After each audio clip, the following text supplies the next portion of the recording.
Today's theme of the day is that inner critic, the one that says we're not worthy, we're not good enough, I'm not smart enough, why bother, why try? I'm feeling it today.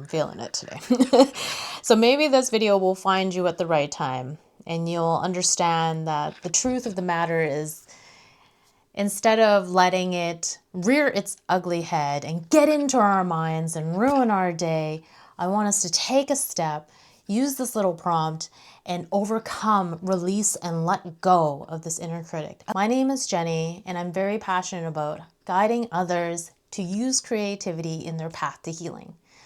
I want to provide presence, play, and self-expression so that you can live your most authentic and creative life. So let's dive in. So the first thing that I want us to tap into is shifting into a place of safety. What does it feel like in my body? Like if I was to ask you to sing a song on the stage, or I don't know, write a paper or write a test or paint a painting, play the guitar, cook a meal. If you're not feeling confident, what does that inner critic say? What is it telling you? And how does it feel in your body when it comes up? When you're wanting to do something and you just feel like you're not ready. What does it feel like? Where does it sit in your body? I think for me, it sits a lot in my chest area and it feels very constricting. And I almost feel like I as soon as that inner critic comes along, I feel like a tiny little girl. I feel so small and like weak and helpless. I'm going to ask you to name it. Like, what is it, that feeling or that version of yourself? Name it. So mine is weak. I feel weak. Yeah. It's like a weakness that I have. And it's like a lack of confidence. The next is like, there's no right or wrong way of doing it. But if this is the place where you feel weak or lack of confidence or just a fear of the unknown, whatever it is, the inner critic says, you know, whatever non-worthiness that you have, what's the other side? What does it feel like to like sit back with your like shoulders straight? Because I noticed that I was hunching at the beginning. To feel a little bit more confident, to speak from your core, to just dance and move and play. What does it feel like on the other side? For me, that feels like really expansive. It feels big. It feels more joyful and fun and curious. And, you know, it has like a lightness to it. And that's what we're going for.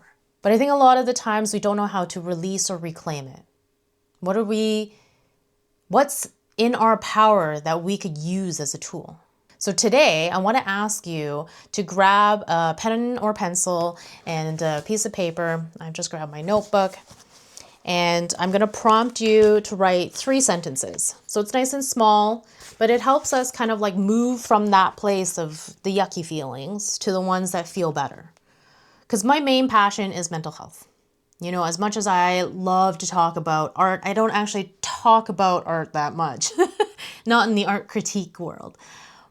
However, mental health and wellness is something that I have passionately worked towards in many aspects of my life. And I want to share what I've learned with you.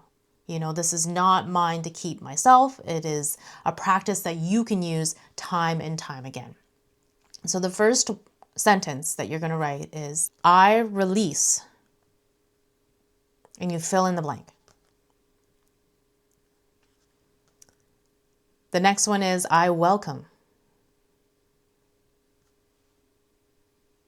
And again, fill in the blank.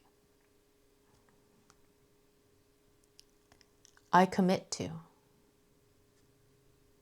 And go ahead.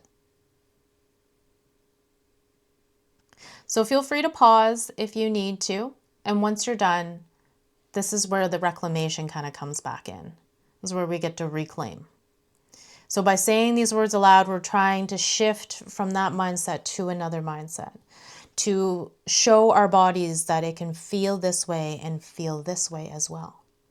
And the more of our senses and more of the things that we activate on this side, the more that we can instill it.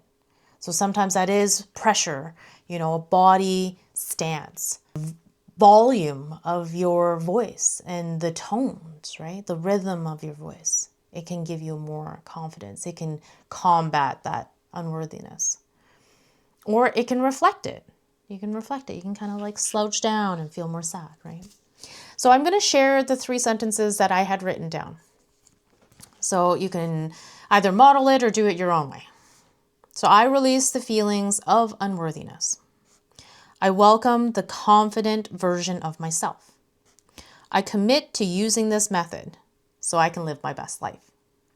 So these are really simple, declarations, if you want to call them. But it just helps us like move closer towards where our authentic selves are supposed to be. I don't believe that wellness and healing happens in this space when we feel unsafe. I do believe that it happens in the place where we can cultivate more safety, where we can shift our mindset, right?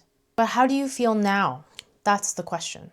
If you want to connect with creatives, healers, and seekers in a space where you can share your reflections, I have made a community called the Creative Spark, where I host a weekly session and you can share your art and your reflections. Feel free to use these sentences that you've written as a mantra or an affirmation to yourself, or rewrite them as many times as you like.